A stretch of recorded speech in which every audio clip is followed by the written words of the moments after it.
Alex broke up with Chris 6 months ago. It was an ongoing pattern of emotional abandonment on Chris's end.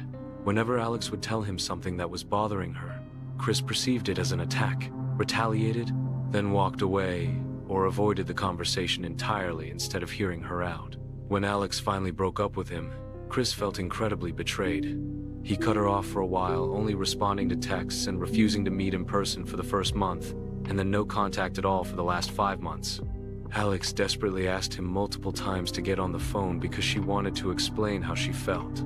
She wanted to tell him that she only broke up with him because she felt like she had no other choice, that it didn't feel like he wanted or cared about her anymore, and she couldn't be with someone like that.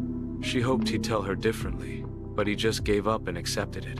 He was so caught up on her betrayal that he didn't consider the deeper betrayal that drove her to make that decision, or how devastating it had been for her, and how sick she felt. In the months that followed, now, 6 months later, Chris has apologized. He takes responsibility and says he regrets his treatment of her, and that if he could do things differently, he would. Yet he still holds Alex responsible for breaking up with him. He says he cannot trust her after that, and that if she hadn't ended things, he believes they would still be together.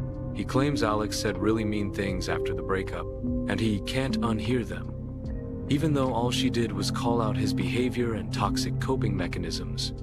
No name, calling it all. He's the one who called her crazy for expressing herself. Chris says he's happier now, less stressed, and asks rhetorically, "Don't you want me to be happy?" Alex tries to explain. His happiness stems from relief. He's been relieved of the emotional responsibility to repair his mistakes. Chris still says he loves her and misses her, but does not want to get back together. He'd love to be friends with her because she is incredibly important to him. Alex told him she doesn't know how to be his friend because she's still in love with him. She told him all he had to do was acknowledge her feelings and apologize, and she wouldn't have had to make that call. She told him he had been her favorite person in the world, something he reciprocated, and that the fact he didn't fight for them felt hugely betraying. He's unable to see himself as the betrayer. 6 months have passed before he finally let her say her piece, but by then, he's already moved on. Alex used to have panic attacks precisely about this outcome, each time he refused to take her calls. In the past 6 months, Chris has done a lot of work. Stopped drinking, started going to therapy, improved at articulating his feelings and listening to hers. Alex is proud of him. He's done everything she encouraged him to do while they were together. Yet he says he'll use what he's learned to be better in his next relationship, as if she was literally a learning chapter and not his whole world. He insists otherwise, but Alex can't shake the thought that he wanted this breakup all along. Despite focusing here on the negative behaviors, everything else had been working for them perhaps a little too well.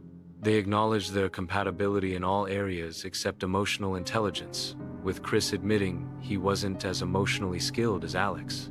She stayed because he at least seemed aware and not all their conversations turned into big misunderstandings. So she had hope things might improve. So what should Alex do now? Has anyone dated someone with lower emotional intelligence like this? She's absolutely heartbroken. It's been 6 months, 5 months, no contact. Shouldn't she feel more healed?